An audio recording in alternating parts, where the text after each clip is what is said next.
এনডিএৰ লগত থকা নথকাটো আমাৰ দলীয় মজিয়াত আলোচনা হৈ আছে আৰু হ'ব।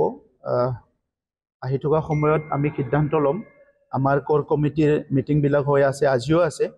তো ইলেকশ্যন হৈ গ'ল, খুব হাৰিডলি চব ডিচিশ্যন আমি ল'ব বিচৰা নাই, কিন্তু UPPL দল হিচাপে আমাৰ 40টা সমষ্টিত আৰু 445টা প্ৰাইমাৰী কমিটিত এতিয়াও চবে শক্তিশালী হিচাপে আছে, চবে কাম কৰি আছে। গতিকে অনাগত দিনত আমাৰ কামটো আমি কৰি যাম। বিধানসভাত আমাৰ দলৰ অংশগ্ৰহণ থাকিব, সক্ৰিয় অংশগ্ৰহণ। আৰু ইয়াৰ কাৰণে আমি আজি সিদ্ধান্ত একো লোৱা নাই কাৰণে মই ক'ব বিচৰা নাই মিডিয়াত। আলোচনা কৰিম, আমাৰ MLA সকল, আমাৰ MCLA সকল, আমাৰ MP সকলো মিলি আমাৰ দলীয় নেতাসকলৰ মাজত আলোচনা চলি আছে আৰু হয়তো নৱেম্বৰ মাহৰ ফালে এটা সিদ্ধান্তত উপনীত হ'ব আৰু সেই হিচাপে আমি কাম কৰি যাম। এনডিএৰ লগত থকা নথকাটো আমাৰ দলীয় মজিয়াত আলোচনা হৈ আছে আৰু হ'ব। আহি থকা সময়ত আমি সিদ্ধান্ত ল'ম। আমাৰ কোৰ কমিটিৰ মিটিংবিলাক হৈ আছে, আজিও আছে। তো ইলেকশ্যন হৈ গ'ল, খুব হাৰিডলি চব ডিচিশ্যন আমি ল'ব বিচৰা নাই, কিন্তু UPPL দল হিচাপে আমাৰ 40টা সমষ্টিত আৰু 445টা প্ৰাইমাৰী কমিটিত এতিয়াও চবে শক্তিশালী হিচাপে আছে, চবে কাম কৰি আছে। গতিকে অনাগত দিনত আমাৰ কামটো আমি কৰি যাম। বিধানসভাত আমাৰ দলৰ অংশগ্ৰহণ থাকিব, সক্ৰিয় অংশগ্ৰহণ। আৰু ইয়াৰ কাৰণে আমি আজি সিদ্ধান্ত একো লোৱা নাই কাৰণে মই ক'ব বিচৰা নাই মিডিয়াত।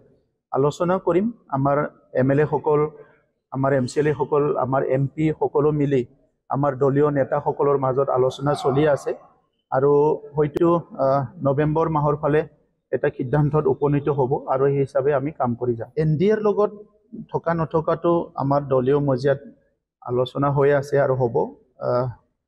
আহি থকা সময়ত আমি সিদ্ধান্ত ল'ম। আমাৰ কোৰ কমিটিৰ মিটিংবিলাক হৈ আছে, আজিও আছে। তো ইলেকশ্যন হৈ গ'ল, খুব হাৰিডলি চব ডিচিশ্যন আমি ল'ব বিচৰা নাই, কিন্তু UPPL দল হিচাপে আমাৰ 40টা সমষ্টিত আৰু 445টা প্ৰাইমাৰী কমিটিত এতিয়াও চবে শক্তিশালী হিচাপে আছে, চবে কাম কৰি আছে। গতিকে অনাগত দিনত আমাৰ কামটো আমি কৰি যাম। বিধানসভাত আমাৰ দলৰ অংশগ্ৰহণ থাকিব, সক্ৰিয় অংশগ্ৰহণ। আৰু ইয়াৰ কাৰণে আমি আজি সিদ্ধান্ত একো লোৱা নাই কাৰণে মই ক'ব বিচৰা নাই মিডিয়াত।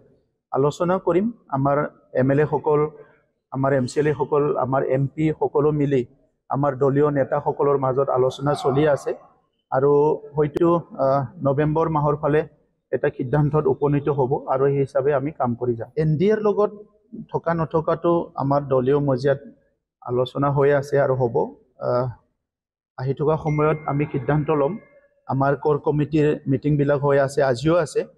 তো ইলেকশ্যন হৈ গ'ল, খুব হাৰিডলি চব ডিচিশ্যন আমি ল'ব বিচৰা নাই, কিন্তু UPPL দল হিচাপে আমাৰ 40টা সমষ্টিত আৰু 445টা প্ৰাইমাৰী কমিটিত এতিয়াও চবে শক্তিশালী হিচাপে আছে, চবে কাম কৰি আছে। গতিকে অনাগত দিনত আমাৰ কামটো আমি কৰি যাম।